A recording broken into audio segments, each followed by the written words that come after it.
All for coming tonight. Although we don't have a jam-packed auditorium, we're still going to use the mic because BCAT will be filming this event. So you can certainly let other parents know that, whoop, I think I'm a little too loud. You might want to lower that a little bit. Let other parents know that BCAT will be recording this if they choose to watch it. As a reminder, my name's Joe Adebato. I'm the Director of Counseling here at the high school, and I see a lot of familiar faces from the different planning nights that we've had over the years and our breakfast series we have during the day. And so it's great to come out to get as much information as you can, especially around financial aid. We recognize that, you know, this process is something that takes a life of its own.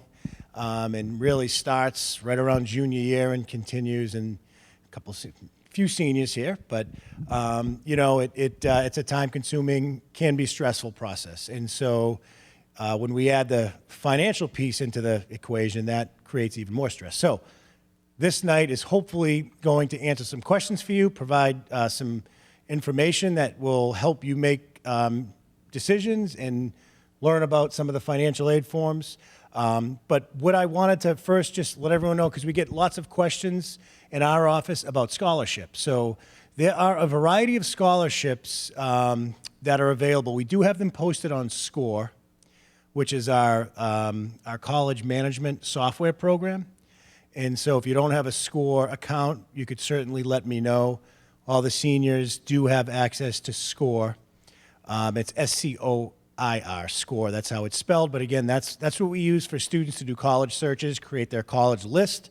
But we also have a Google Doc on there that lists some scholarships. Sometime tomorrow, I will send out an email to all the senior parents and students with a link to that document, just so you have it.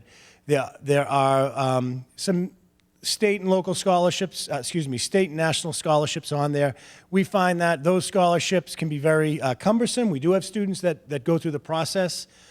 Sometimes the payout, for the amount of effort put in, the payout is not great. However, local scholarships, Burlington has done such great work on the scholarship program. Not sure if you're familiar with it or have heard of it. It's not one program, one standalone program, but it's essentially numerous organizations in town that all come together and offer a variety of scholarships to seniors. So last year we had about 180 seniors in this auditorium, and all total it was around $350,000 distributed amongst those students, and that was local scholarships. So that was civic and fraternal organizations, youth sports programs, memorial scholarships. That's also something that's linked on the website.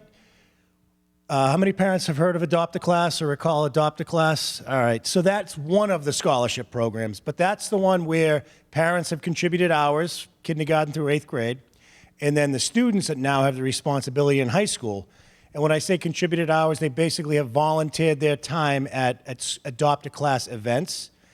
And then in high school, students, it's their responsibility to follow some of these events where they volunteer their time, and we post that information on our announcements. And I think seniors need to do a minimum of 2 hours per year. So, and if you're new to Burlington, you can still jump in. You just need to do a certain amount of hours. But again, this is one of the scholarships that students and parents tend to hear most about. And so what happens is, in a couple of months, the application for Adopt a Class will be available. Student fills that out, everything they've done, kindergarten through, parents, kindergarten through 8th, and then students, what they did, 9 through 12. And then however many hours are accumulated, students will receive a scholarship based on that. So we have scholarships varying from minimum of like $500 all the way up to $3,500 scholarships. It's all based on volunteer hours. And again, that's just one program within the scholarship program. So again, all the scholarships that were offered last year is posted on the website. And you know, I think it's just if a student is going to focus efforts on something, I think the local scholarships would certainly be one to take a look at. Those applications are available usually right around February, and we would be pushing that information out to you. Does anyone have any questions on the scholarship program? And I'll be sticking around. If you had questions after, you can certainly see me. But we are very lucky to work with MIFA. MIFA is an organization that you'll hear a little bit more about, but it's the Massachusetts Educational Financial Authority, and we have worked with them, Burlington High School, for years now, and we are very, very fortunate to have folks that volunteer their time to come out to talk to parents. It's a wonderful opportunity for us and for you to get information from people in the field doing this, not only, well, in this case with Amy, not only as her job, but as a parent too, because she's got a senior in high school as well. So Amy Stafford has been working with us for, at least, I don't know, long time. Too long, yeah. So she's been coming here for years. She's worked with many, many Burlington parents over the years, and we're very lucky to have her. And I am going to pass the mic over to her. She can introduce herself and her background, and then get the presentation going. Thank you. Great, thanks so much. So my name is Amy Staffier. I'm currently the Assistant Vice President of Enrollment Student Services and Director of Financial Aid at Simmons University in Boston. I've been there, I'm in my 6th year, and prior to that I spent 21 years working in admission and financial aid at Harvard. You may have heard of a little college in Cambridge. And then I've been doing presentations like this, oh goodness, for 25 years, I think, at this point. And I was actually just saying, had a Zoom with my old boss at Harvard, who's now retired, and I was saying, I continue to do these because this is what I do day in and day out, and I know that it can be confusing or overwhelming, even if you're going through it a second time. And I just feel like it's my duty to kind of provide information to parents and students on this whole process. So I'm happy to be here. This is my 3rd presentation this week, and it never gets old. And as Joe said, I feel like what was that old, like hair club for men? I'm not only the president, I'm also a client. So yes, I have a senior in high school, and so that's been fun. I also have a sophomore in college. So, it's been a wonderful few years going through this. So let's get into the presentation. As was stated, I do this as a volunteer service on behalf of MIFA, which is the Massachusetts Educational Financing Authority. They're a not-for-profit state authority. I believe in the work that they do. They provide a lot of training, information to our high school counselors across the state.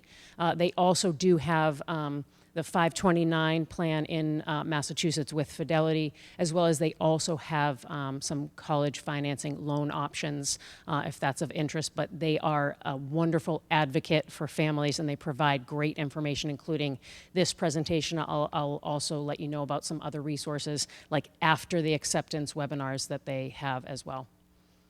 So tonight we're going to go through the types and sources of financial aid. We'll walk through the application process. You will hear me say, whether it's in answering a question or just talking about something on the slide, it depends. And that is a valid answer because every institution is different. There's certain things that will be the same at every institution in regard to like federal and state aid, but when it comes to institutional aid and what they're doing, it may be an it depends on that institution scenario.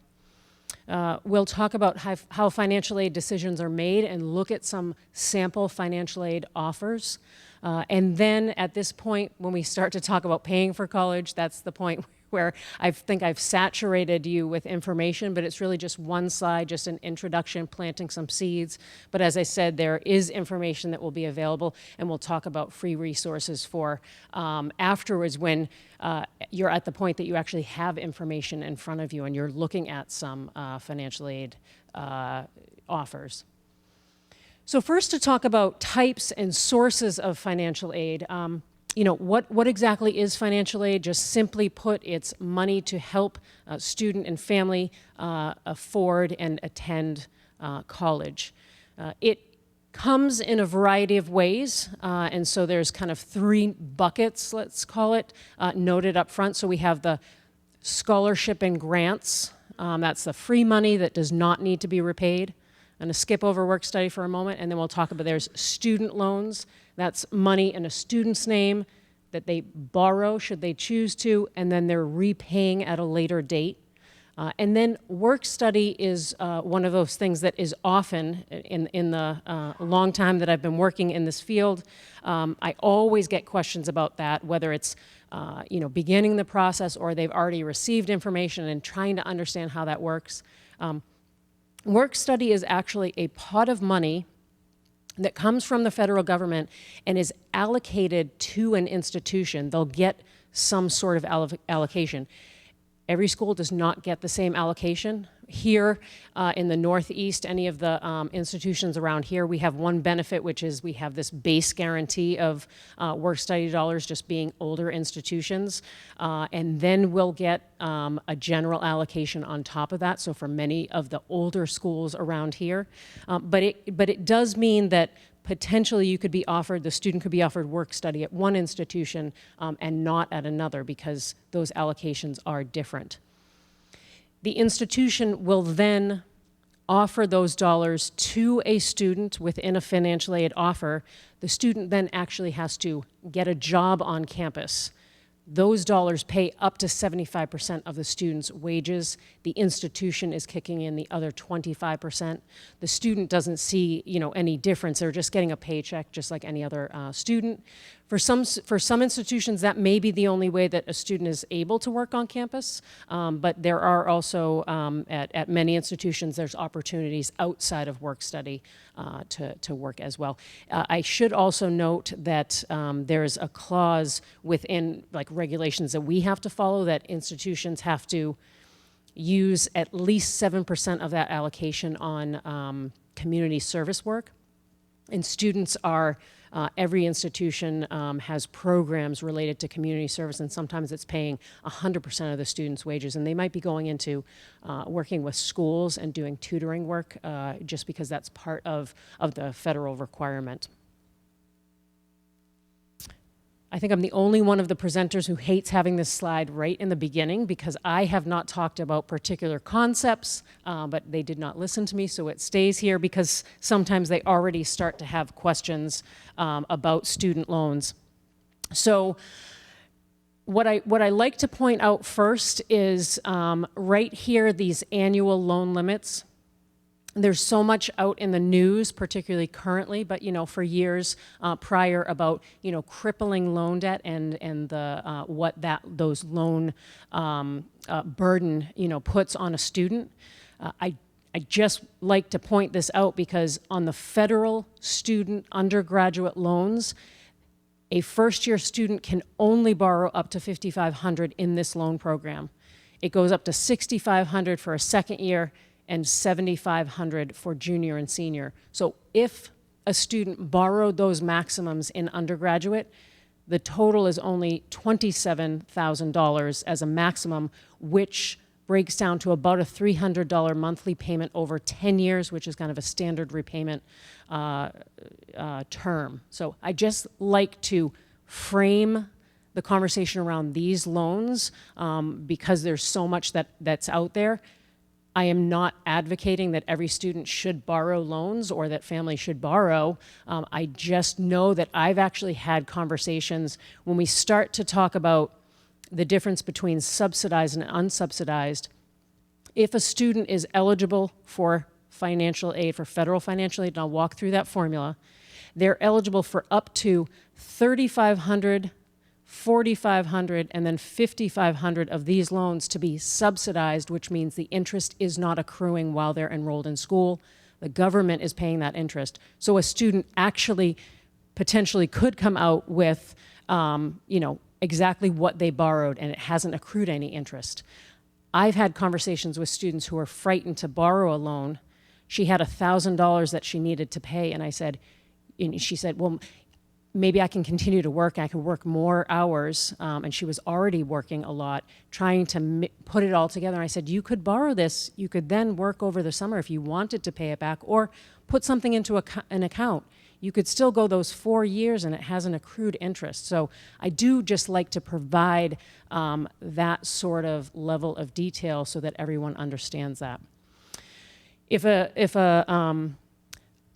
As far as unsubsidized, that is the interest is accruing from the point that the loan is dispersed, and it will accrue interest. It can either be paid quarterly, or it can be capitalized, which means it's added onto the loan and then continues to accrue interest. When I mentioned the 35, 45, 55, those used to be the loan limits back probably 20 years ago now, and at the request, with the rising cost of education, there was a request, could they increase those limits? And the government said, okay, we can do that, but it will only be $2,000, and no matter if there is need, it's unsubsidized. So you shouldn't be surprised if you see on an award offer the potential of, a direct subsidized loan, $3,500, direct unsubsidized, $2,000. If there is no financial need, and again, we'll talk about how that gets determined, a student still could borrow the full $5,500 and it would be unsubsidized. It is a fixed interest rate, but each year, the loans that you would borrow in that year has a new fixed interest rate. So you can see here in the current year, 23-24, it's 5.5%. Interest rates have gone up, but each July 1st it gets set. So if someone borrowed in this year, 5.5%, and it would stay for the life of that loan. In the following year, we'll find out somewhere in mid-June what the rate will be for the 24-25 year, because it's a T-bill plus a certain amount, and it begins for July 1st. So we don't yet know what that interest rate would be.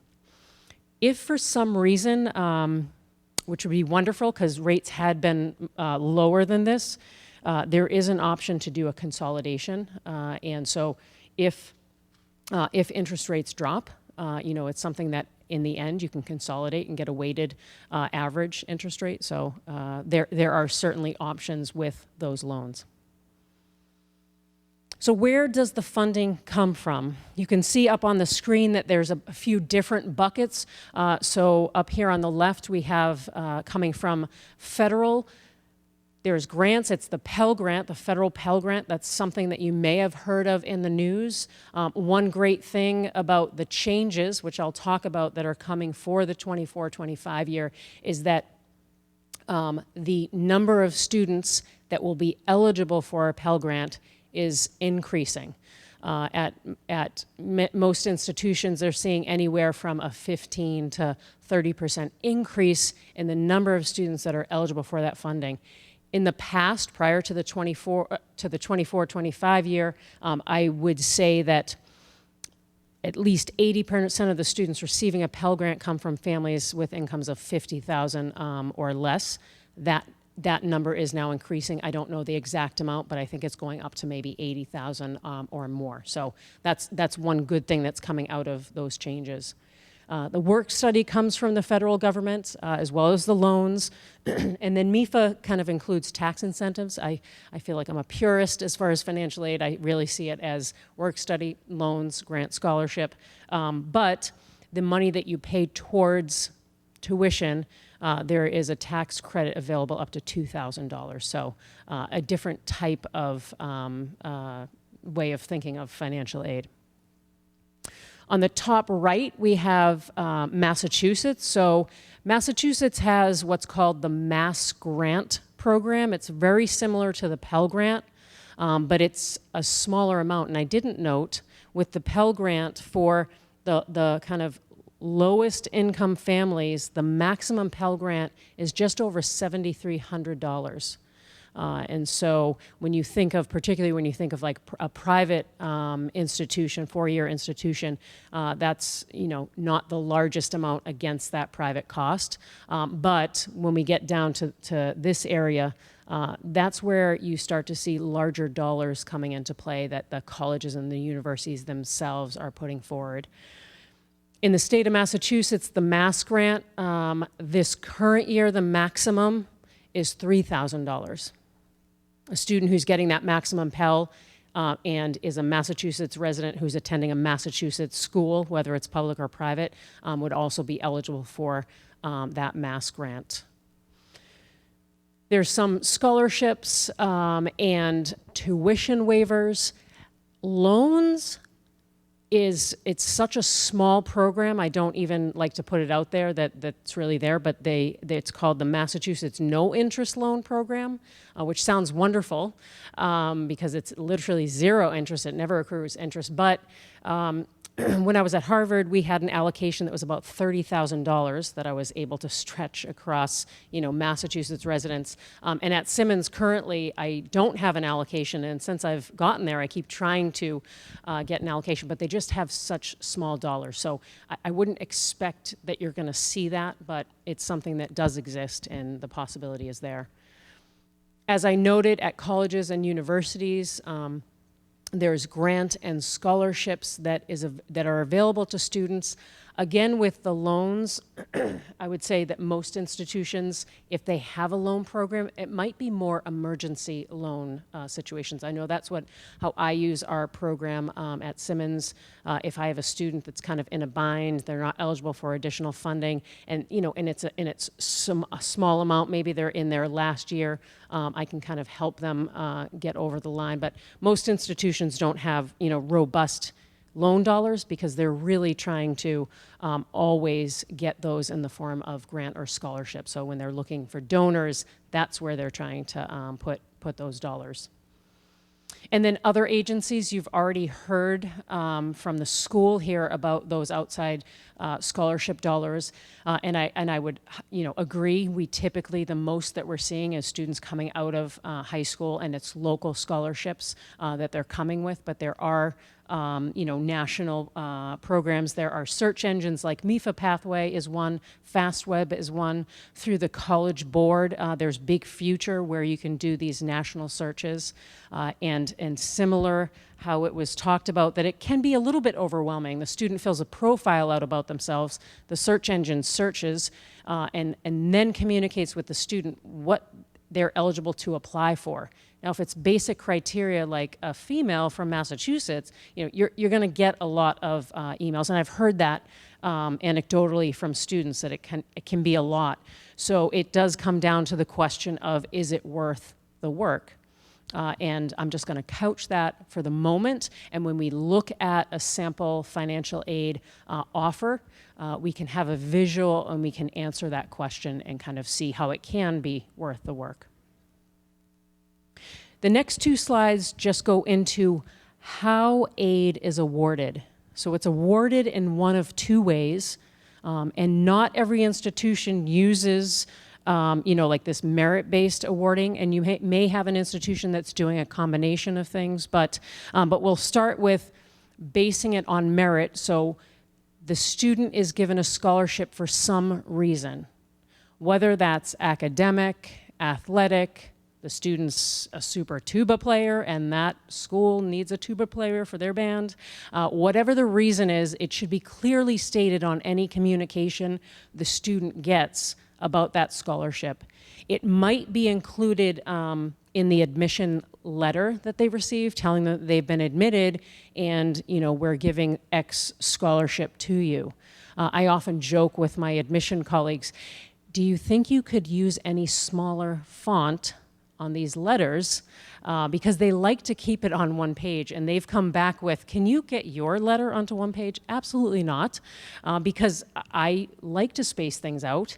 I don't want people to miss things in the information that's being provided. So just make sure that that letter is looked at and that you and the student know if they've been giving something, what they need to do in order to retain the scholarship in the following year, or is it not even renewable, right? So what all of those criteria are.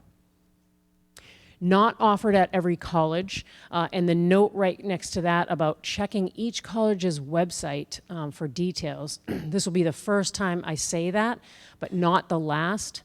It's really important to sit down and go through the website of any of the schools that the child, or have the child do that, or do it together, fun family time. Going through the website and finding out what they have available, as well as, and I'll note this in other places, what is the admission deadline? What's required for financial aid forms? What are the deadlines for financial aid? And then any of these details about their financial aid program. And I'm going to give you an example to this bullet point here, that separate application sometimes required. So when I first started at Simmons, I had a young woman come into my office, and she was at the end of her sophomore year. And she said, is there any way that I can apply for that Kotson scholarship? Right? This is a scholarship that is our most prestigious, full tuition, room and board, and it came with a stipend as well. And she said, I didn't know about it when I was applying as a first-year student coming out of high school. And unfortunately, that is only to be awarded to students coming out of high school, and there's a December 1st deadline for applying for that scholarship. So I relay that story just to say, make sure that you don't want to be that student that said, I didn't know, about it. So look on the website, the admission website of all of those institutions, and know what possibilities exist. I did have a question a couple of weeks ago when I was doing this presentation around this, an application maybe as early as November, and the person said, so there could be a deadline that is earlier than when the student might be applying? And yeah, absolutely, there could be. So again, now's the perfect time. We haven't even hit November. Most wouldn't have a deadline sooner, but yes, you can.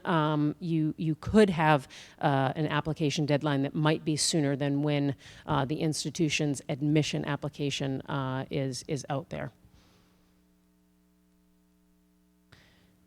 So the other way that financial aid is awarded is based on need. So this is looking at family financial information. And we'll talk about what those forms are and how that is collected. A large majority of aid is based on need. One thing I would note, when we talk about grants and scholarships, typically the word scholarship is related to merit-based awarding. And typically that word grant is related to need-based awarding. Eligibility determined by a standardized formula. I do just like to pull out that bullet point to say that yes, that is true, but it depends. All federal aid, all state aid is going to be based on the federal FAFSA form, the Free Application for Federal Student Aid, which we'll talk about, and there is a standard formula.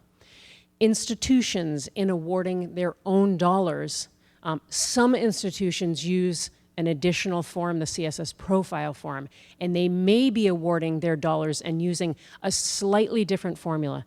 It doesn't mean that it's less generous, because I have worked at institutions that have used both, and so I just like to point that out where it says standardized formula, but you may see differences if you're having to complete both of those forms with the output from those forms. The last bullet point here about making satisfactory academic progress. In my world, the federal government throws all kinds of rules and regulations on us, and we're audited every year. They do a random selection, or we have auditors come in and do a random selection of student files. And one of the things that we have to ensure is that students are making satisfactory academic progress. Otherwise, they lose their eligibility for financial aid. So we determine that typically at the end of each academic year. Also, with merit aid, that's a similar process that if a merit scholarship requires a certain GPA in order to retain, that process usually happens at the end of the year rather than per semester. For SAP, as it's called, a student has to at least be at a 2.0 by the end of their sophomore year. Some institutions will just use that 2.0 at the end of freshman year, sophomore year. Some might have a tiered progression. But where I've found some more challenging is with the PACE calculation. So not only do they have to have a certain GPA, but they have to be progressing in their degree. And another story that I just put out there, just so you have this information, particularly in the pandemic, I saw some issues where, a student the online learning didn't work, right? In this 1 year where we were fully remote. And they had tried to attend classes and kind of make it work after the add drop period.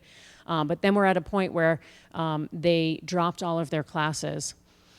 The PACE calculation is between attempted credits, so the student had attempted 16 credits, and then how many credits you complete, and that has to be at least 67%. So a first-year student in that first semester, if they dropped all of those classes halfway into the semester, they're at a 0 PACE, and they've already just lost their eligibility. I'm not saying this to put any sort of scare tactic, but why I want to say that is the federal government allows us to have an appeal process. So just know that if something happens like that, to always reach out and ask questions. Another example I will give you is that, as I'm sure many of you have seen, whether it's someone in your own family or another person that you know, there's a lot of mental health issues right now with anxiety, depression, and at my institution, part of the requirement to retain your merit scholarship is not just GPA, but it's continuous enrollment. So not taking a semester off, a spring semester off or a fall semester off, but being continually enrolled for the 4 years. I saw that there are some students that just had to take a semester off, and I would never stop a student or not encourage them just so to retain a scholarship. So I put into place a merit reinstatement appeal form so that a student has that opportunity if there was, whether it's a mental health crisis or a physical health issue, that they had that opportunity. Now, not every institution perhaps has that, but I always encourage families, ask, right? Explain a situation, because the worst that an institution could say is no, there's nothing we can do, but the best they can say is, yeah, actually, we can reinstate that, or we can work with you, so. All right, so moving on into the applications and the application process. So first, as far as timeline goes, it's really important, I've already noted this, when we were talking about looking at the website of each institution, it's really important to know what the deadline of every institution is. I've been fortunate enough to work at 2 institutions where if a student missed the deadline, we're still going to award them and they're going to receive the same level of funding as if they had met the deadline. But I know that I've been in conversations around a table over the years with other institutions where the deadline matters because they have limited funding and they're really holding to the students that applied by the deadline. So it's critically important for me to relay that information that deadlines matter, even though at some institutions, there's leeway. So with admission deadlines and early action and early decision, typically, October, November, December timeframe, and then regular action February and March. With the financial aid, you have many institutions that now have shifted to aligning deadlines with the admission cycle that a student is applying to. But you may have other schools that, that it might be a little bit later. In this 1 year, the 24-25, so if your child is a senior and they're applying to begin in the 24-25 year, things are going to be a little bit different because the FAFSA form is going through the largest changes in 40 years. And the FAFSA is not going to open when it normally opens in October. And it's not going to open until December. So for many institutions, particularly if they only use the FAFSA form, you're not going to receive financial information, even if you apply admission early, until January, maybe February. It depends on when the government is able to get the form out. But in my constant it depends world, if an institution uses the profile form, that still is opening October 1st in this current year, and you may see what any institution that's using the profile is going to get an estimate out early. And I've heard of a couple of schools that are creating their own form to try to get information out a little bit earlier, but also I would say the vast majority, and from what I'm hearing, of schools are going to be waiting until that FAFSA is fully complete and getting information out in, again, anywhere from January to March, I would say. But it's really important to note that a student does not need to commit to an institution until they have that financial information. So the free application for federal student aid, excuse me, is required by all colleges if a student is applying for financial aid. I know questions, can come up. Do I have to fill it out? What if I filled it out for a child in the past year and I didn't? That child didn't receive any funding. What I always say is, at least fill it out for 1 year for each child, because again, every institution is different in what they have available. And when you talk about, well, is there an income cutoff? I've worked at an institution, now granted they have a significant amount of money, but their income cutoff is much higher than many other institutions. And so you don't want to limit yourself by just not completing it at all, even if you had a child who didn't get anything from another institution, because again, every institution is different. Additionally, it could be that an institution requires you to complete the form, even say for merit scholarships. I don't think that's standard, but I would never want to steer anyone wrong. So I would say just complete the form and see, and then you can kind of go from there with that knowledge. The reason for the changes to the FAFSA are twofold. One is to make it easier for students to apply for financial aid. So the current form had 108 questions. This new FAFSA form is going to be a maximum of 36 questions that are asked. The second reason is to increase eligibility for financial aid, and you heard me already speak about that Pell Grant and that increased eligibility, students being eligible for a Pell Grant. So those are really the two reasons why they're making the changes. As I noted, it's going to be available in December. I was at a presentation at my own daughter's school, and it was earlier in September, and it was around admission, the admission cycle, and the guidance counselor was saying, and the FAFSA is going to be open December 1st. No, it's not. We don't know, which is frustrating. And actually, our national organization just sent a letter to the Department of Education with a number of other organizations signing on, asking to please tell us the exact date in December, because I can tell you that everyone in my profession thinks it's going to open New Year's Eve. We are not thinking that it's going to open early in December, but it would be nice to know so we can just, that anxiety of when is it going to open.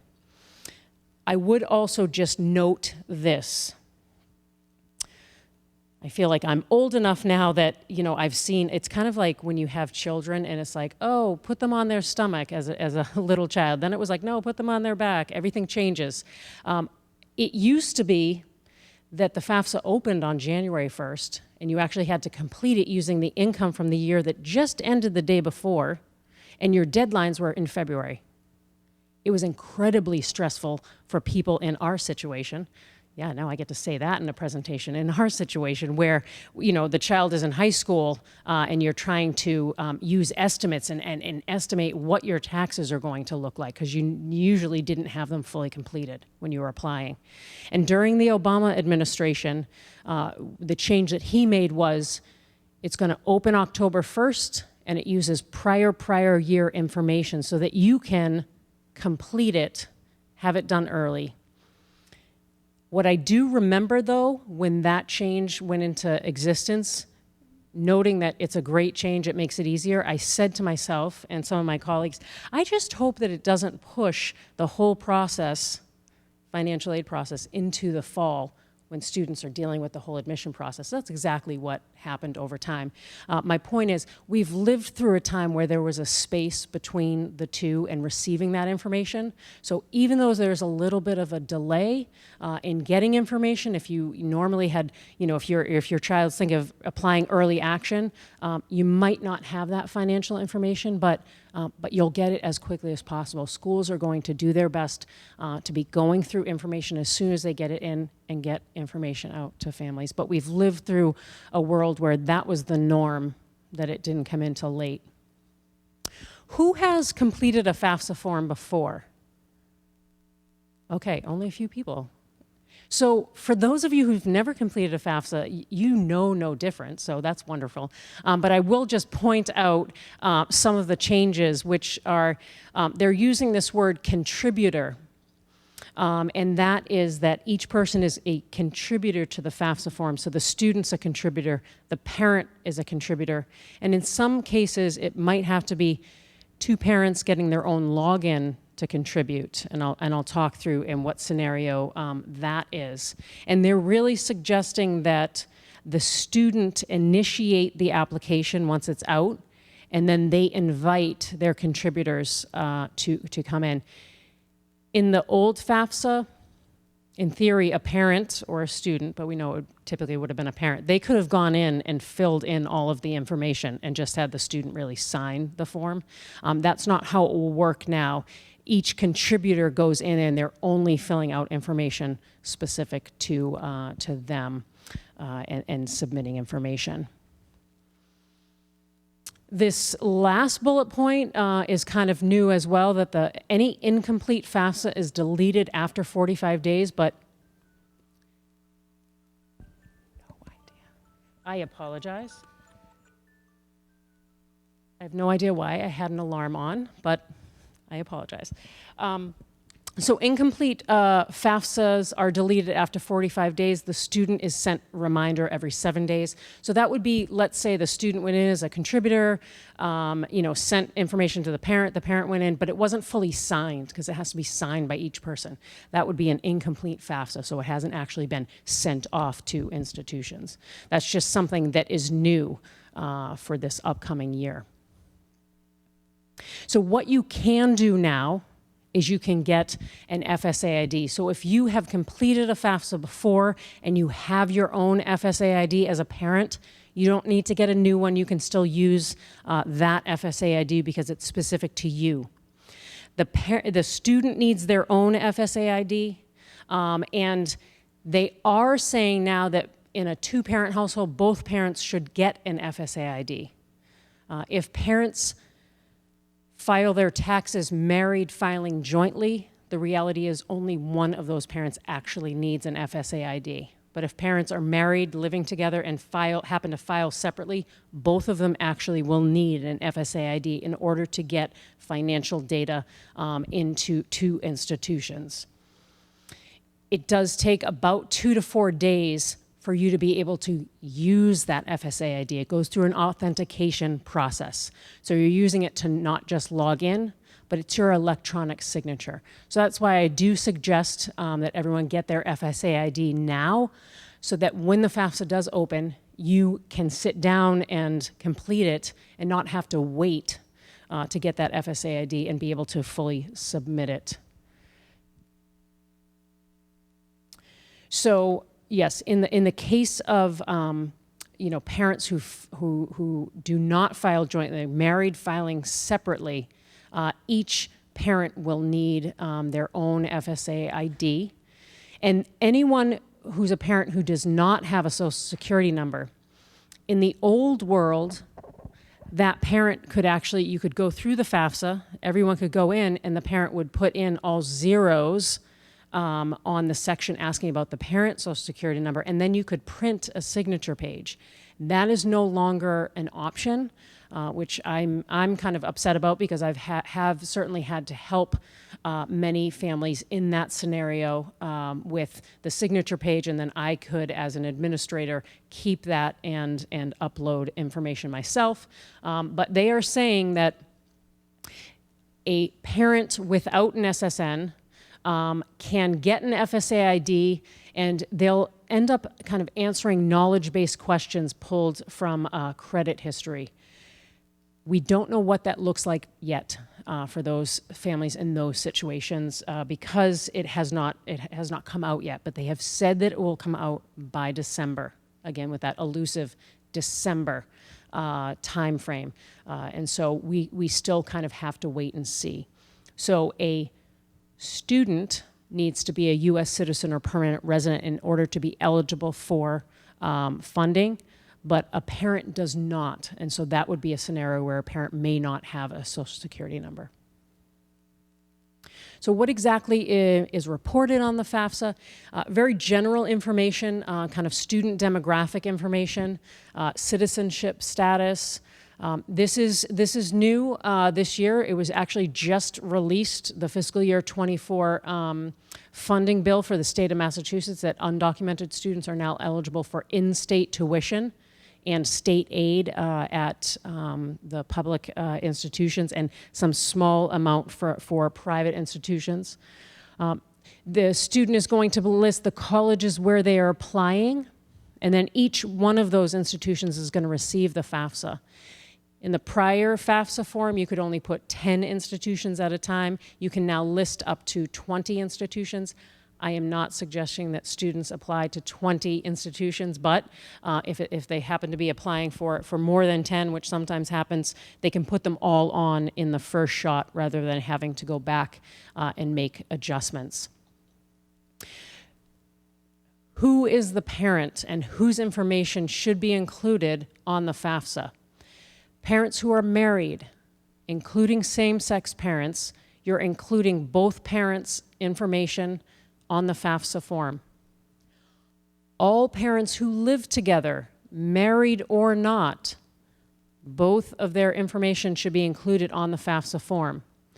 In the case of divorced, separated parents who are living separately, and yes, I have seen situations where they're divorced or separated, but they're still living together.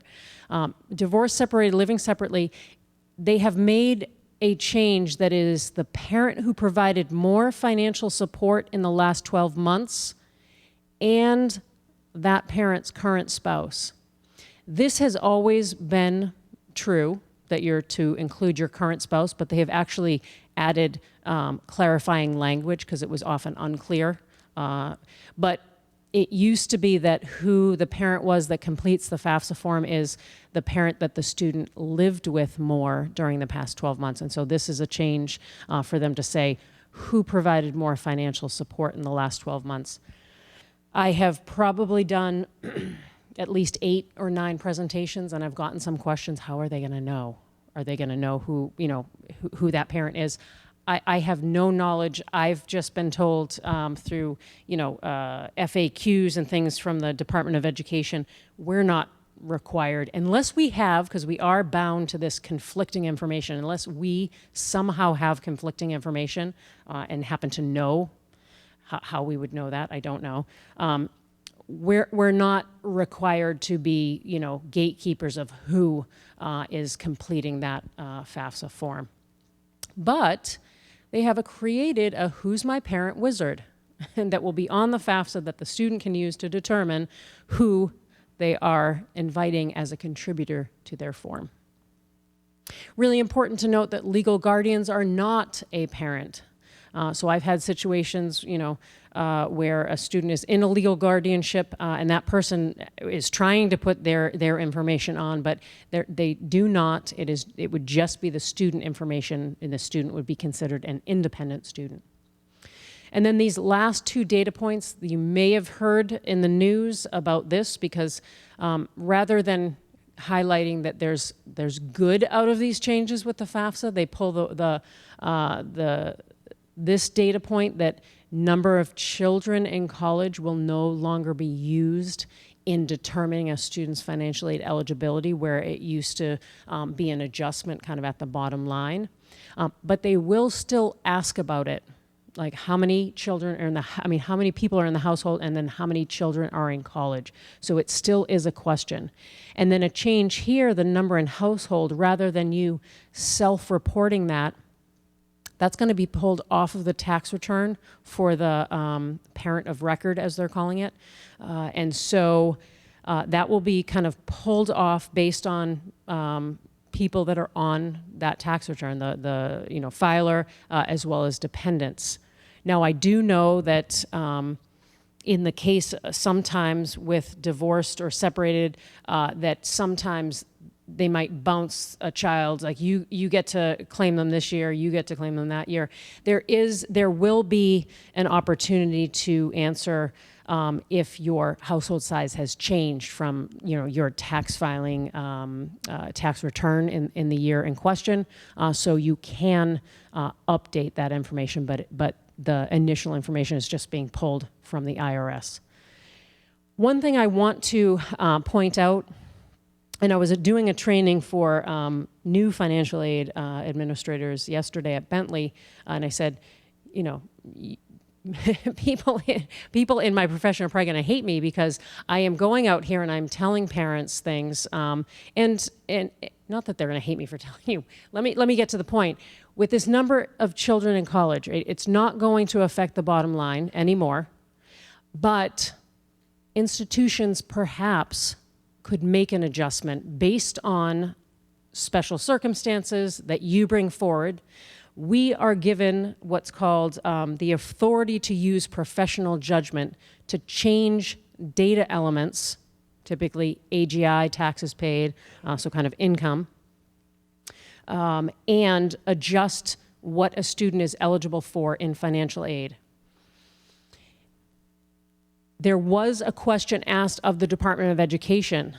Could a financial aid administrator use professional judgment to account for number in college? And they have said yes, but it has to be and follow the rules that we are bound by with professional judgment, which is it has to be unusual circumstances, it has to be documented, and we cannot do it for groups of students. So an aid administrator in an office could not say to their staff, okay, everyone who has 2 or 3 in college, at the same time, go ahead and do X. So we cannot do that.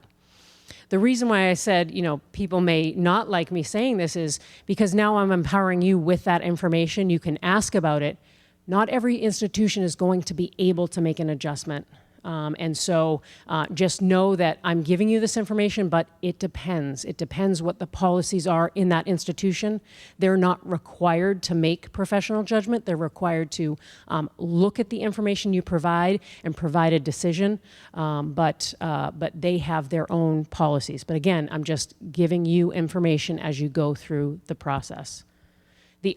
Typically what we will use professional judgment for is something like this.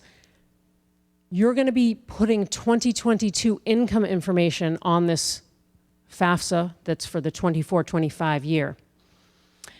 We're sitting in 2023.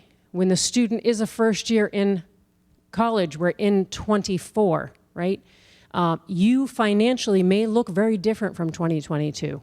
So sometimes what an institution will do with a family appealing and saying, gosh, I've lost a job, income has gone down, or we have significant medical expenses.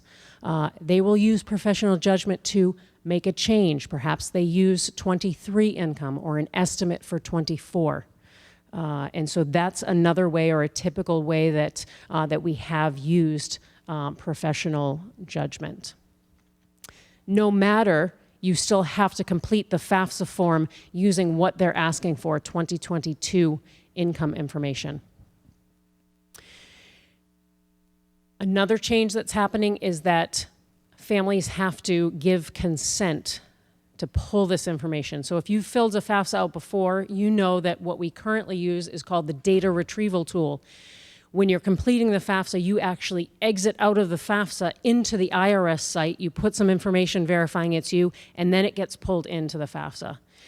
This is something different. It's called a direct data exchange. The data doesn't pull right into the FAFSA, but it gets connected to the student and gets sent right to the institution. You have to provide consent, even if you're a non-filer, for this process. And the department has said that if the student or the parent, who these contributors on the FAFSA, if they do not provide consent, the student is ineligible for funding. So that's just something to note, something that has changed. It's going to ask, it's going to pull, I should say, taxed and untaxed income. And because the new law says that they're only able to ask income questions that come off of the tax return, there are some items that will no longer be asked about. For instance, probably one of the largest amounts of untaxed income that we typically saw was they used to ask about retirement contributions that you put into like a 401k or 403b, which would show up on a W-2 form, doesn't show up on the 1040. That is no longer included, asked about, pulled, so that is not included in untaxed income. On the student and parent asset side, because they ask about student and parent income, assets, you're including the value of savings, checking, investments, all business and farm. It used to be that if a family owned a small business defined as 100 or fewer employees, you did not need to add that value. Now you are required to include that value as an asset.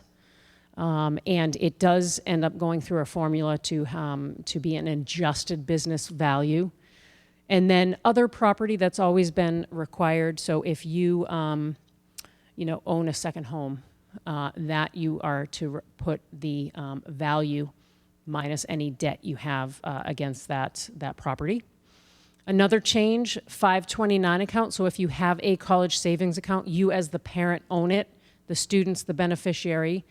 You only have to put the value for the student that is on the FAFSA form. And it used to be, and I would always get questions, do I just put it for the student or all? If I had, let's say I had 3 children, I had 3 college accounts. It used to be that you'd have to put for all 3 children. Now you're just reporting the value for that child that's on the FAFSA form. And it is reported as a parent asset, which is better because parent assets are assessed at about 5% of parent assets kind of go into the formula, where on the student side, it's about 20%. Now, if a grandparent or an aunt or uncle owns the 529 account and they're the one who kind of set it up for the student and the student's the beneficiary, you're actually not reporting that because it's not owned by anyone who's on the FAFSA form. You don't include your primary home. You don't include the value of retirement or life insurance, or again, 529 for other children. And then this is kind of an odd one. So you heard me say up here, they're not allowed to ask income questions that are not on the tax return, but they're still asking about child support received, and now you're having to report it as an asset. I have nothing else on that one except that, just that little bit of an odd data point. And debt is not reported on the FAFSA. So you're not giving any information. There's no questions about debt, except for in reporting assets, right? As I said, let's say you had a second home, you're reporting kind of the net value. So what the value is less any debt you have against that. So you're not specifically reporting the debt, but it's being accounted for. MIFA is holding an Understanding the FAFSA webinar on December 4th, if that is of interest. Hopefully we have more information. Yeah, question? Yeah, is this different than... Oh, yes.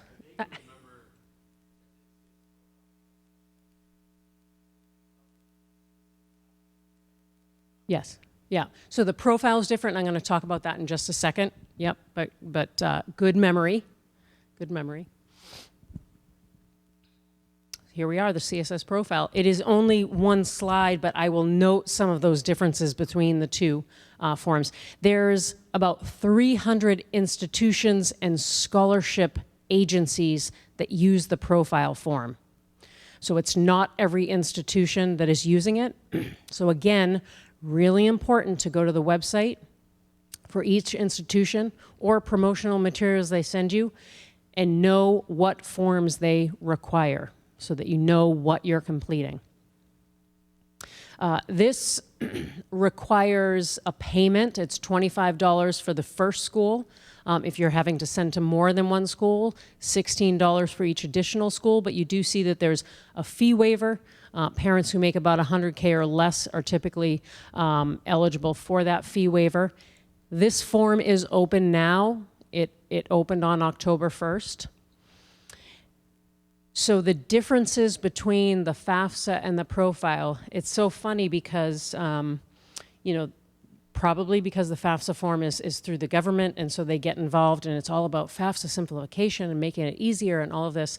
The CSS profile has always been the more, I'll say, challenging form to fill out. It just asks for a whole lot more information, as our friend up here can attest to. I have sat with families, you know, and kind of helped them through that. I've been on the receiving end during my time at Harvard, looking at the information from the profile form. This note here about non-custodial parent. So on the FAFSA, in the case of divorced separated parents, right, it's just one parent's information, and if they're remarried, that. And the profile, the same for the profile form, but then the non-custodial parent, as they call it, also has to complete a profile form. They are sent by email, you know, information to log in and complete that form. The information never crosses, so between the custodial and non-custodial parent information doesn't. It just goes forward to those institutions. You know, if let's say both parents are remarried, that institution is collecting information from all parties. It doesn't mean that they're necessarily using that information. The profile form also has a spot where you can actually put a little bit of a written narrative. You can make some explanation. It does ask about retirement. Sometimes, some institutions, because you can add questions, might ask about your cars and those values and those years. It will ask about your home, your primary home. It also doesn't mean that they're using that information. I can speak to when I was at Harvard, you know, we collected the profile form. We never included retirement or home value in calculating students' financial aid eligibility. And almost any institution that I know of that uses the profile, if they are using some bit of primary home residence value, it's not that full value. It might be a small amount that gets pulled in. And you can certainly, again, you can always talk to an institution. I suggest it's after the fact, once you know you're admitted and you've received financial aid offer, the student has received an offer, you can always talk to the institution, you know, say, we have special circumstances, you know, if there are special circumstances, what is the process to, you know, ask for an appeal if there's, you know, something that you want to relay to that institution or that you think they haven't taken into account. There is a What to Know About the Profile webinar that you can access on MIFA's website. I also know that October 25th, there is it's like a Q&A with an expert, and it's a friend of mine who works at Williams College, and we'll be going through that profile so that if you have to fill out the profile form or you've started and you have some questions, that's a good, and that will be a live virtual webinar. Some institutions may have their own financial aid application. You know, up until this year, I would say, oh, it's really far and few between that might have it. And it could be that they have their own institutional funds. Sometimes donors get really creative with putting restrictions on who you can award a scholarship to. When I worked at Harvard, there were some that went back to like 1,800, and people put crazy things that it would be like so difficult for our donor relations people to try to match these with students. So it used to be that, yeah, that's probably what you'd see, but I'm just noting that I have heard from a few institutions that they're creating their own form so that they can get some information out earlier, because we know what the formula is, how to calculate financial aid eligibility, because these changes that are happening, a lot of it is more technological that needs to happen with that data, direct data exchange. The changes that have happened, they went into place December 27, 2020, that law, and the changes to the formula are all there. So we know how to kind of calculate what is a student's eligibility. So after you apply, colleges and the state of Massachusetts, based on the student answering that they are a resident of the state of Massachusetts, are going to get the FAFSA information. The student will receive what's called a FAFSA submission summary. It used to be called a student aid report. It's just a listing of everything that was reported on the FAFSA. I always tell families, just make sure you look through that. I've seen instances where someone must have hit a pinky on an extra 0 on assets, and you just want to make sure that all of that information is accurate. Colleges may request mandatory federal verification documents. I was actually hoping that verification would go away. It has always been the case that applications get randomly selected to be verified, and it's told to a student on the FAFSA submission summary. And we, as financial aid administrators, have to verify certain income information, AGI, taxes paid, certain untaxed income, as well as verifying the number in household and the number in college. So I was really hoping, oh, this is going to go away because they're not using this in the direct data exchange, but they said, no, it will still be there, it just might look different.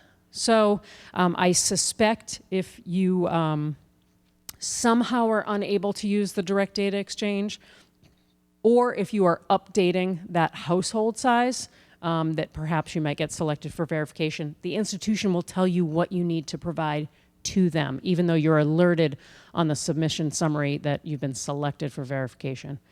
We're going to review everything that we have and provide a financial aid offer to the student.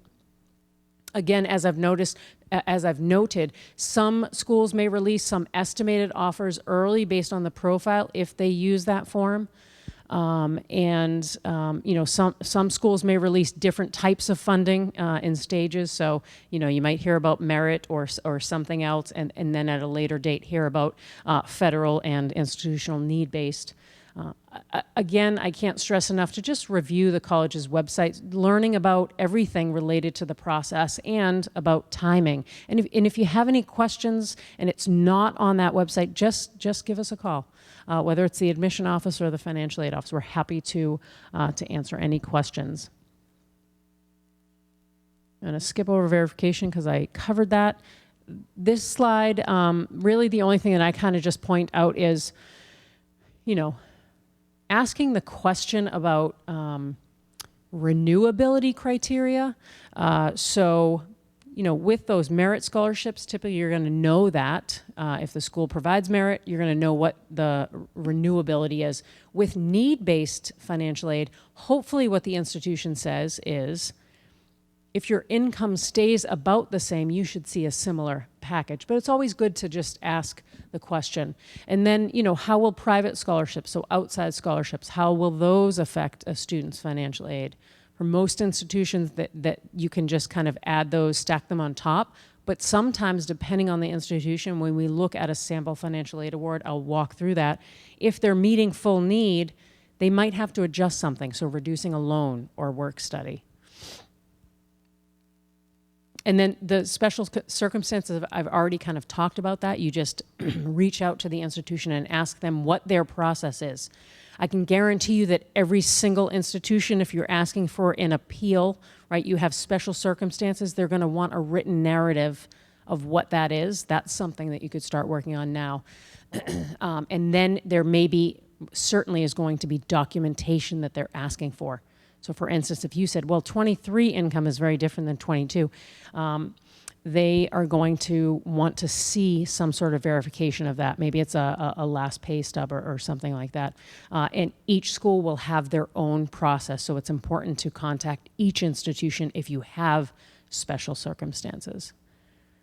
All right, so now we're just going to jump in and look at a couple of slides with some sample financial aid offers.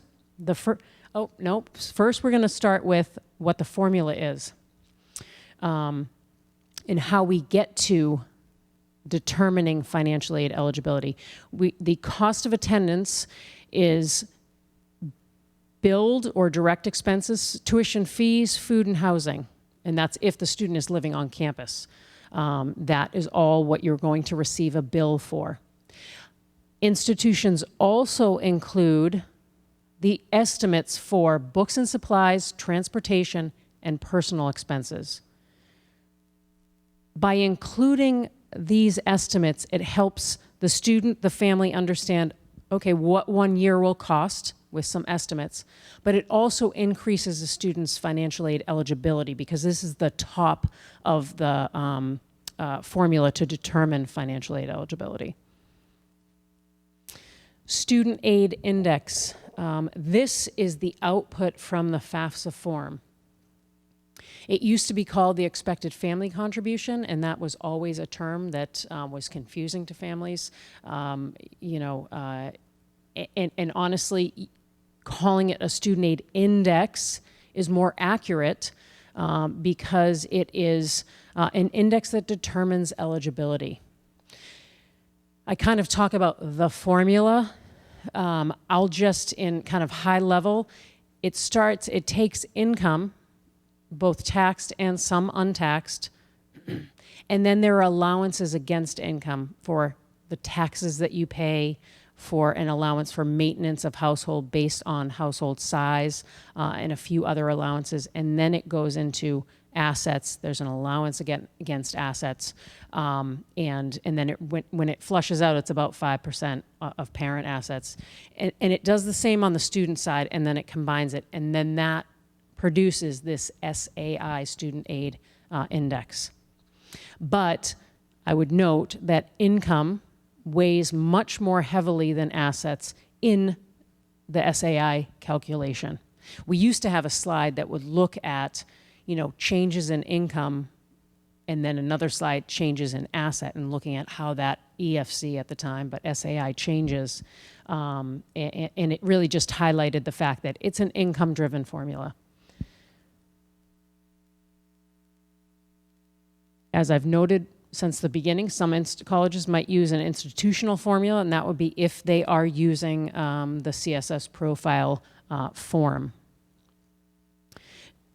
So you take that cost of attendance, you subtract out the student aid index, and that is the student's financial aid eligibility.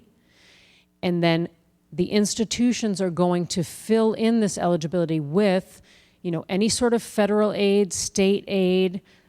If they've been awarded a merit scholarship, that's going to come over and be included and filled in on the eligibility. And then if they're eligible for any sort of institutional need-based funding as well, it should all be listed there on a financial aid offer.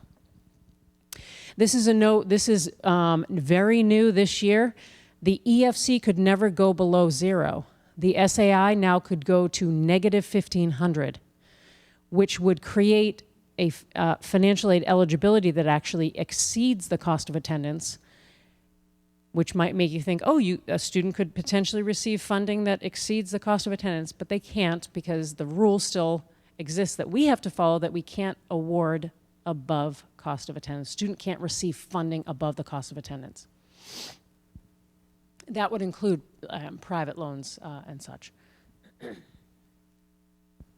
So, now we're looking at some sample awards. And so in this particular slide, this particular college has a cost of attendance of $45,000. The family's SAI is $5,000. And so the student's financial aid eligibility is $40,000. The student's receiving grant and scholarship, a total of $27,500. They're being offered the student loan of $5,500. Again, if you're eligible, when we look at cost of attendance, subtracting off that SAI, if this is a positive number, the financial aid eligibility, and when you subtract any grant or scholarship, whether that's merit or need-based, if it's still a positive number, the student is eligible for that subsidized loan up to whatever that figure is. So in this scenario, the student would actually see direct subsidized $3,500, direct unsubsidized $2,000. They've also been given work-study ceiling that they can earn up to $2,000 in work-study funding. And if you are a math person and you added that up, you realize that doesn't add up to $40,000, the financial aid eligibility, and now there's unmet need of $5,000. So this is where I can just circle back to that conversation around outside scholarships and it being worth the work. So for this school, it's not just the SAI of 5, it's now this unmet need of $5,000. A couple of things you have to remember. The cost of attendance includes estimates. You're not necessarily spending those exact amounts as estimates. One example is, I can give you, is my own child, who's a sophomore in college, called me her freshman year. Mom, Aiden found all of my books online free for her first year, for her first semester of classes. I was like, that's great. So it may be that you're able to find ways to kind of save. One thing that I often suggest to families, actually always suggest to families, when they're in the process of kind of comparing institutions, is take the billed costs, tuition fees, housing, and food if they're living on campus. Take that for each institution, then take the scholarship and grant aid that you've been offered. Now you have a figure and you're comparing apples to apples with those schools. If the student's going to take a loan, okay, now subtract that off. Now this is what we're kind of receiving a bill for. Those estimates for personal expenses, books, transportation, all that, it's probably about the same at each institution, unless they're flying across the country and you're putting that flight in as the cost. But this way you can compare schools, because I've actually had people say, like, oh, but this school's giving me more in grant. Did you look that the tuition is a lot higher? So let's look at comparing them equally across what that bottom line cost would be. Here is where, those outside scholarships perhaps could be worth the work. We are required to account for any and all funding sources that a student's receiving. So even if a student doesn't tell us and it comes into our billing office from an outside organization, we're on the line to know that that came in and include it into the package, and a student can't be receiving need-based aid that exceeds the financial aid eligibility, and they can't receive total funding that exceeds the cost of attendance.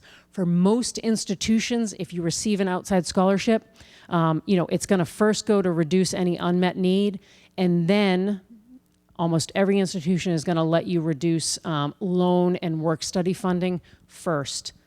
It's fairly rare that a student's going to receive funding that's so large that it's going to affect, a scholarship that they might receive from the institution.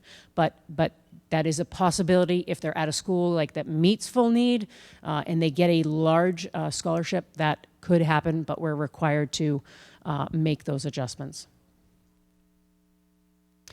Every institution has to have what's called a net price calculator on their website. Net price is defined by the Department of Education as the cost of attendance, so all those billed and unbilled expenses, less just grants and scholarships, and that is net price. We have to actually report that information out, and on the college scorecard website, you can look up any institution and see their average net price. You can detail in further and by income band see the net price. So that's what a student in the year prior, what their kind of net cost was. But just know that it is that cost of attendance, so billed and unbilled expenses. And not every calculator may be fully updated. for the 24-25 year yet, but I know that all institutions are scrambling to get that updated. And I also know that every institution, right, is trying to continue to support students the best that we can. So we're not looking to kind of pull aid away. I feel like there have been some articles where that's what they're almost leading with, and they're using just that number in college example. But I have sat down and looked at our data for our current students and run it through an SAI modeling tool to see like what those changes look like. For most students, they're receiving additional funding. And there's not much of a difference between SAI and EFC. And when I detailed into families who currently have 2 in college or 3 in college, I wasn't seeing, for all families that it's a significant, jump.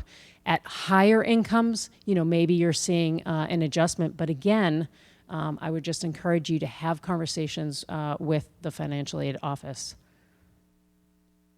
The next 2 slides, and we're almost at the end, so I appreciate your patience. The next 2 slides just look at the fact that you're going to see variety in institutions. Not all institutions have the same level of funding that they're able to provide to students. So here, you're also, when you look at 3 colleges, you're never going to see 3 that have the exact same cost of attendance, but it works for the example.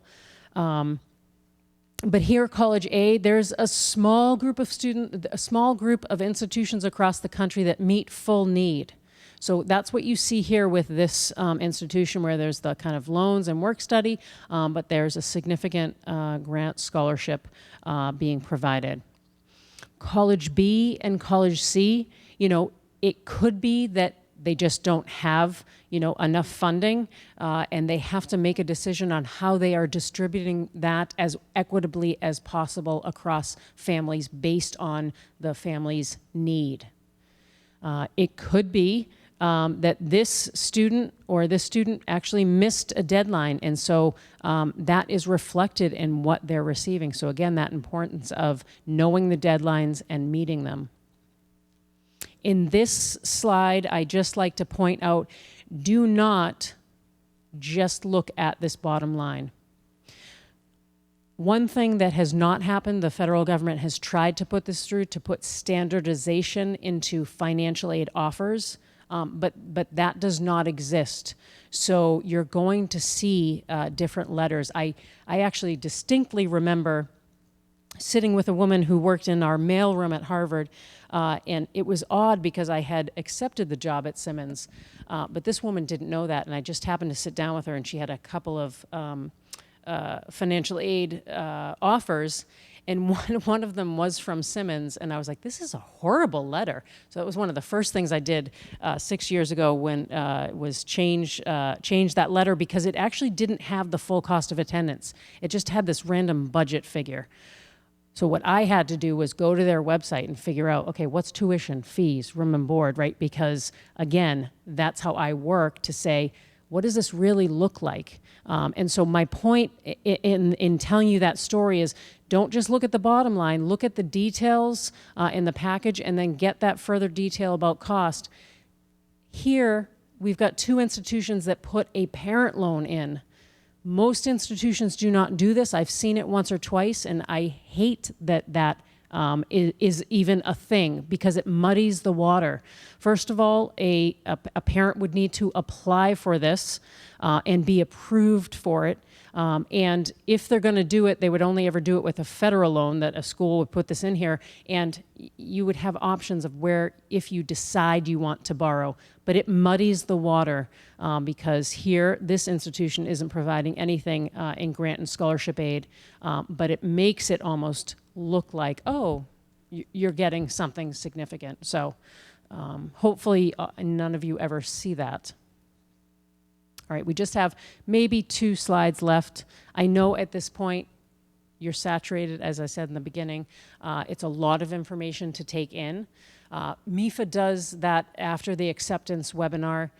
So perhaps when your child has some information in front of them, some financial aid offers, you may think, oh, what did Amy say to me? I wish that, I was in that presentation, and had these offers now. Well, there is that opportunity to sit through something not as long and robust as this, but kind of walking through some of the after the acceptance. Just this one slide about paying for college, really just planting the seeds of it doesn't necessarily have to come out of one bucket. So in this example of a $20,000 balance due, and thinking through the different categories where you may pull from. So perhaps past income, so savings. Maybe you've been saving for college. Maybe you have a 529 account, a college savings account, or maybe your child has been working and they're going to put money towards that. As I joked when I was at my daughter's high school doing this presentation, and her best friend was sitting right there, I said, instead of spending it at Starbucks, yeah, oh my gosh, don't even get me started on my second child. My first child, she listened to me. After, at the end of her summer going into her freshman year, she put $1,000 into a Roth IRA. And then this past summer, after working all summer, she's, I have to put another 1,000 in. Yes. The other child, the younger child, Starbucks and food and clothes, and she's killing me. And then I said to her, you took financial literacy 3 times in middle school and high school. This is unacceptable. Anyway, I digress. Perhaps your child will be helping and putting something toward that college cost. Maybe it's coming, some of it from present income. Every institution has payment plans available. So when I went to school, it was payment in the fall, payment in the spring. Now you can make 4 or 5 payments, and you can decide what you might want to put in that payment. So maybe some is coming from saving, maybe some is coming out of present in a payment plan, and then perhaps you're deciding to take some sort of an education loan, whether that's in the parent's name or the student's name. This is where I go back to the conversation very quickly, where the slide about student loans and where I wanted to frame what those loans look like. Private education loans, they're not necessarily bad, but this is where it could potentially go to a point where you're paying too much, right? The students, sometimes I've seen, they are so set on an institution and they want to make it happen. They're, oh no, I'll take a loan. I will take a loan because perhaps that gap, that unmet need is large. My suggestion, which I've always said, and I talk with my own children as well, is to have a conversation as early as possible, because I've seen conversations not happen until they're trying to decide by that May 1st deadline, and then the student is kind of all in, and the disappointment or anxiety is harder at that point. Or I've also seen it where they deposited and then the conversation didn't happen until the bill is now due the next day. So again, every family is different, but there's so much that kind of goes into academic fit and personal fit with the institution, but financial fit is a reality as well, and that conversation should be had. And so I just suggest that that's something that you have with your family, and what is realistic. Perhaps a small loan is realistic if the student has a certain career that they're looking to do, and you can always sit with them and look out and say, okay, what does that projected income look like? Would this be reasonable to take that loan debt, right? I think in the next slide, these important kitchen table conversations, what is each school's net price? Would perhaps starting at a community college save significant money? Here in the state of Massachusetts, we have, and we've actually just got a huge influx of funding from the state, which we have not had, most of it going to community college and the public 4-year institutions in Massachusetts. But there are programs like mass transfer where students can transfer all of their credits out of community college, and if they maintain a certain GPA, they can get funding at the state to then finish their bachelor's degree. Considering the number of children that will go off, thinking of total debt, right? It's going to be 2, 4 years of school. And then what about graduate school if they might be going on there? I've told my own children they're on their own for graduate school, but that's a reality as well. Massachusetts state financial aid, the state has a whole new portal system. And so students are going to receive information directly from the state because the state gets the FAFSA information. So just let the student know that they'll be receiving information from the state. They can log into this portal.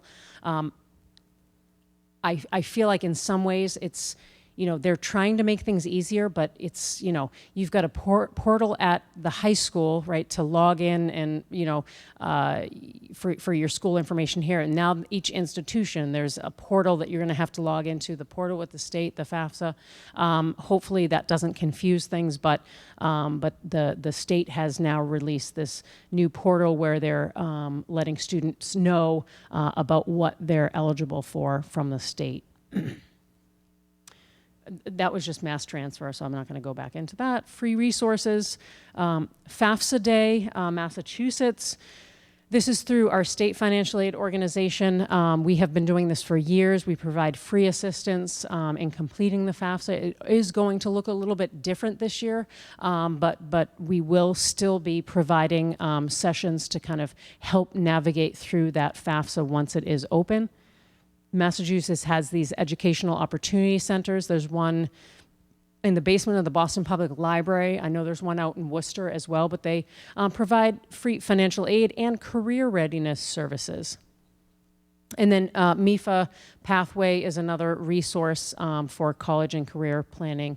And that kind of actually is a broader grades 6 through 12. So if you have younger children, that's something to look into. Why is this? Oh, I always think that this is almost overwhelming. I can send this presentation to the school, and I'm sure it can be sent out to people, or if you want to take a picture of that. The one good thing is you can check, whoops. Oh, sorry, I don't know how that happened. You can check off that you've attended MIFA's Financial Aid 101 webinar in the fall of senior year, so that's great. But there's a timeline on the MIFA website if you want to look at that. And I'm sure the school provides very similar guidance and information to your students and yourself. And then just the what can you do now, which is get that FSA ID for the student and at least one parent in a 2-parent household.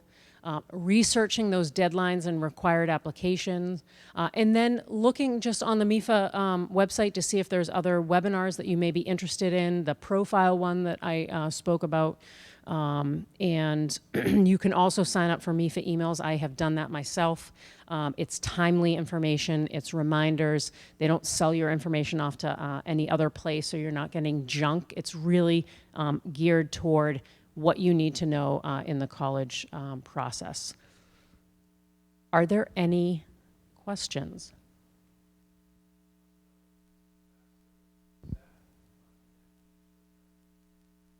Yeah, so the FAFSA form, can that be used for a graduate degree? Yes. Pretty much the only funding for a graduate student through the FAFSA is unsubsidized loan funding, but it's at a higher level. That's the only thing that's available through the FAFSA, but an institution may use that if they have need-based dollars to award. Any other questions? Yeah.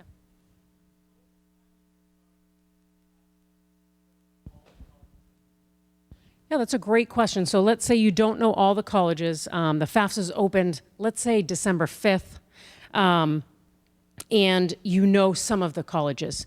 You can complete the form, submit it, those colleges get it. You can log back into the FAFSA form, add another college, hit submit, and just that college is going to get that information. Yeah. Okay. I will also turn the microphone off, and if there's someone wanted to ask a question that they didn't want to ask in front of other people, I'll kind of hang around for a few minutes. Thank you.